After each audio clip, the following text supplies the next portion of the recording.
अस्सलाम वालेकुम, नमस्कार साथियों। आप देख रहे हैं आपका अपना चैनल हॉरर का नशा, जहां आपको सच्ची और डरावनी कहानियां सुनने को मिलती हैं। अगर आपको कहानी अच्छी लगे तो चैनल को सब्सक्राइब करें, वीडियो को लाइक करें, शेयर करें। तो चलते हैं दोस्तों आज की कहानी की तरफ। ये कहानी 4 दोस्तों की है, विनय, अजय, राहुल और मनीष। ये 4 दोस्त 12th क्लास में साथ पढ़ते थे।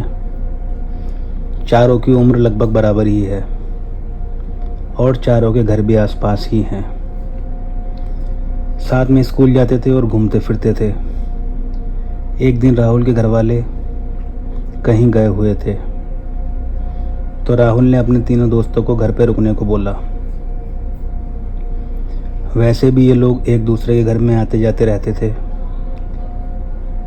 तो विनय के अलावा तीनों दोस्त अजय, राहुल और मनीष, ये तीनों राहुल के घर पर टीवी देख रहे थे और हॉरर मूवी देख रहे थे, और तीनों एक दूसरे को दिखा रहे थे कि मुझे डर नहीं लगता। तो अचानक मनीष के मन में ख्याल आया कि किसी आत्मा को बुलाया जाए। उसकी बात से राहुल को डर लगा, पर वो अपना डर इन दोनों को दिखाना नहीं चाहता था। पहले तो ये लोग 2 पेंसिल लेकर चार्ली चार्ली वाला गेम खेलने लगे और मजाक करते रहे। उससे ये लोग डर भी नहीं रहे थे। फिर मनीष ने YouTube से देखकर एक बड़ा सा स्टार बनाकर उस स्टार को एक गोले में ले लिया। कुछ दिए जलाकर इन लोगों ने उस स्टार के कोनों पर रख दिए। कुछ दिए कम पड़ गए तो इन्होंने छोटी छोटी कटोरी लेकर उसमें घी डालकर बत्ती लगाकर उसे दिए की तरह इस्तेमाल किया। इन्हें कोई मंत्र वगैरह तो आता नहीं था, बस वो ऐसे ही बोले जा रहे थे कि कोई आत्मा अगर यहाँ हो तो हमारे सामने आओ और हमसे बात करो। मनीष और अजय तो हंसी मजाक करते रहे। राहुल दिल ही दिल में डर रहा था। कमरे में अंधेरा कर रखा था। तीनों ने एक दूसरे का हाथ पकड़कर उस सर्कल को घेर रखा था और बार बार भूत प्रेत आत्माओं को बुला रहे थे। अचानक तीनों हंसी मजाक बंद करके एकदम सीरियस होकर बैठ जाते हैं और मनीष आत्माओं को बुला रहा था। घर में एकदम सन्नाटा था। अचानक तीनों के पास से बहुत तेज हवा की तरह कोई चीज गुजरी, जिससे तीनों को एक तेज झटका सा महसूस हुआ और तीनों डर के मारे खड़े हो गए। जल्दी से लाइट ऑन की और जो उन्होंने स्टार वगैरह बनाया था उसे जल्दी से मिटाया। वो दिए बुझा ही रहे थे कि अचानक वो प्रेत इनके बराबर से बड़ी तेजी से फिर निकला और तीनों तेजी से मंदिर वाले कमरे में भागे। राहुल बहुत डर गया था क्योंकि घर उसका था, उसको तो यहीं रहना था। बाकी दोनों तो अपने घर चले जाएंगे। अब राहुल मनीष को इन सब चीज़ों का जिम्मेदार ठहराने लगा और दोनों में बहस होने लगी। तभी अचानक उन्हें किसी के गुस्से में गुर्राने की और साथ में रोने की आवाज़ आने लगी। राहुल समझ चुका था कि बहुत बड़ी गलती हो गई है, पर इस गलती को ठीक कैसे किया जाए। उन तीनों में से किसी को मालूम नहीं था। अचानक मनीष और अजय मंदिर वाले कमरे का दरवाज़ा खोलकर बाहर भागने लगते हैं। उनके पीछे पीछे राहुल भी घर से बाहर भाग जाता है। जैसे ही ये लोग घर से बाहर निकलते हैं, तभी अचानक राहुल के घर का दरवाज़ा तेज़ी से बंद हो जाता है, जैसे कि वो प्रेत इन्हें बता रहा हो कि अब ये घर मेरा है। ये तीनों डर के मारे कांप रहे थे। कुछ दूर खड़े होकर ये लोग घर की तरफ देख रहे थे। तब इन्हें खिड़की पर एक काली परछाई दिखाई देती है। मनीष और अजय तो अब उस घर में जाने वाले ही नहीं थे, पर राहुल का क्या, उसे तो यहीं रहना है। यही सोचकर राहुल के पैरों से नीचे ज़मीन खिसक रही थी। ये तीनों रात भर घर के बाहर ही बैठे रहते हैं। सुबह 11 बजे राहुल के माँ बाप और राहुल की छोटी बहन वापस आ जाते हैं। राहुल के पिता इन तीनों को घर के बाहर देखते हैं तो पूछते हैं, तुम तीनों बाहर क्या कर रहे हो? तो मनीष बोलता है कि हम अभी अभी किसी काम से बाहर आए हैं। चल राहुल, अब हम अपने घर चलते हैं, तू भी अब अपनी फैमिली के साथ घर जा। अजय और मनीष अपने घर चले जाते हैं और राहुल की फैमिली घर के अंदर चल देते हैं। 15-20 मिनट राहुल बाहर ही खड़ा रहता है।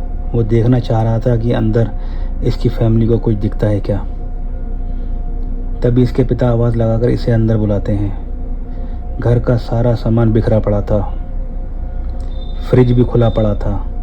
घर की ऐसी हालत थी कि जैसे कोई कुछ ढूंढने की कोशिश कर रहा हो। तब राहुल को खूब डांट पड़ती है कि ये क्या तरीका है, पूरा घर तहस नहस कर दिया है। अब वह घर वालों को क्या बताए। वो चुप रहकर बस सुनता रहता है। उसकी मम्मी घर की सफाई में लग जाती है। तभी स्टोर रूम की तरफ से बड़ी गंदी बदबू उन्हें महसूस होती है। वो जैसे ही स्टोर रूम का बल्ब खोलती हैं तभी वो बल्ब अचानक से फट जाता है। राहुल के पिता भी उस तरफ आ जाते हैं कि क्या हुआ। वो दूसरा बल्ब मंगाते हैं और जैसे ही उसे जलाते हैं वो भी फट जाता है। राहुल के पिता कहते हैं, ये घर में हो क्या रहा है? एक ही दिन में ऐसा लग रहा है जैसे ये हमारा घर है ही नहीं, किसी और का है। ये लोग स्टोर रूम का दरवाज़ा बंद कर देते हैं और घर के दूसरे कामों में लग जाते हैं। खाना वगैरह खाने के बाद ये लोग अपने अपने कमरे में आराम करने चले जाते हैं। दोपहर के 3 बजे होंगे तभी राहुल के माँ बाप को ऊपर छत वाले कमरे में किसी के चलने और दौड़ने की आवाज़ें आने लगती हैं। उसके पिता ऊपर जाकर देखते हैं तो वहाँ कुछ नहीं होता। अब रात होती है। राहुल कुछ बहाना बनाकर मनीष के घर चला जाता है। वो घर से बाहर निकलने के लिए लगातार बहाने सोच रहा था। अब एक कमरे में इनके माँ बाप और दूसरे रूम में उनकी 13 या 14 साल की बेटी सो रही थी। इन्हें सोए हुए अभी 2-3 घंटे ही हुए होंगे। तभी इसकी बहन की प्यास के कारण आँख खुल जाती है। वो जिस करवट से सो रही थी ठीक उसी के सामने वो प्रेत उसे खड़ा दिखाई देता है। उस प्रेत को देखकर उसकी बहन की आवाज़ बिल्कुल बंद हो जाती है। वो चीखने की बहुत कोशिश करती है पर वो चीख नहीं पाती। उसका दम घुटने लगता है। उस प्रेत के भयानक चेहरे से उसके दिल में दहशत भर जाती है। उसे अपनी मौत साफ नज़र आती है। अचानक ही उसके कमरे में उसकी माँ आ जाती है और वो प्रेत कहीं गायब हो जाता है और वो जल्दी से उठ के माँ की तरफ दौड़ती है और इस कदर माँ से लिपट जाती है जैसे कि वो खुद को छुपाना चाहती हो। अपनी बेटी को इस तरह से डरा हुआ उसकी माँ ने नहीं देखा था। माँ के पूछने पर वो सारी बात माँ को बताती है। इसकी मम्मी इसके पिता को उठाकर सारी बातें बताती हैं। तभी ऊपर कमरे से फिर किसी के ज़ोर ज़ोर से गुर्राने की आवाज़ें आने लगती हैं। वो सब बातें सुनने के बाद राहुल के पिता भी अब ऊपर जाने से डर रहे थे। ये तीनों एक ही कमरे में दरवाज़ा बंद करके बैठे रहे। तभी अचानक ज़ोर से इनकी अलमारी खुलती है और बहुत ही तेज़ी से बंद हो जाती है। अलमारी बंद होने की इतनी तेज़ आवाज़ होती है कि तीनों चौंक जाते हैं।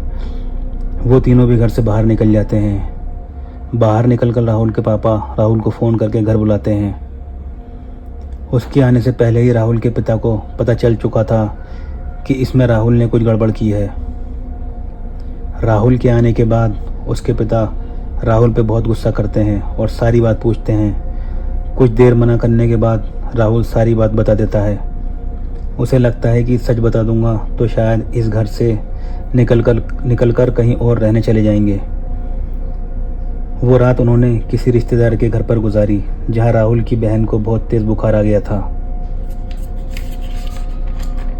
अगले दिन सुबह जब ये लोग घर वापस आए तो सब कुछ फिर तहस नहस मिला। इन्होंने अपनी बेटी को रिश्तेदार के घर पर ही छोड़ रखा था क्योंकि वो बहुत तेज़ बुखार से तप रही थी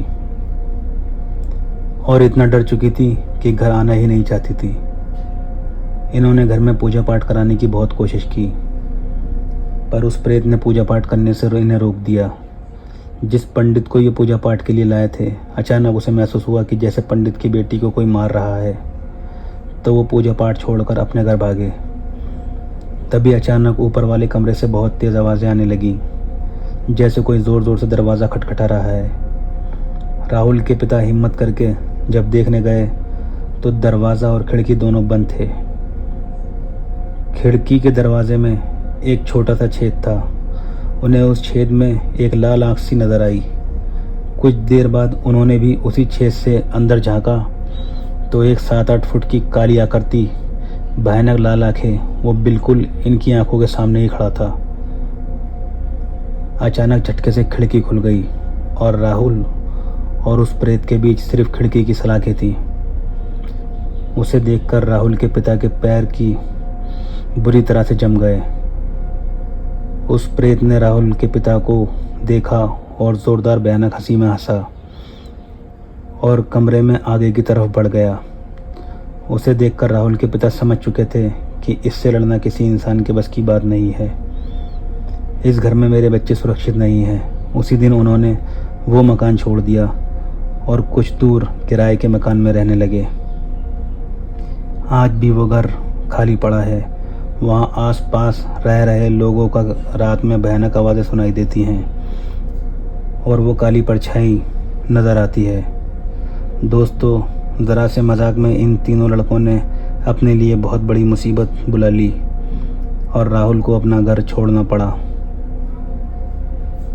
इन चीज़ों से कभी मजाक नहीं करना चाहिए। दोस्तों, तो ये थी आज की कहानी। उम्मीद है आपको कहानी अच्छी लगी होगी। अगर कहानी अच्छी लगे तो चैनल को सब्सक्राइब करें, वीडियो को लाइक करें, शेयर करें। मिलते हैं अगली वीडियो में। खुदा हाफिज़।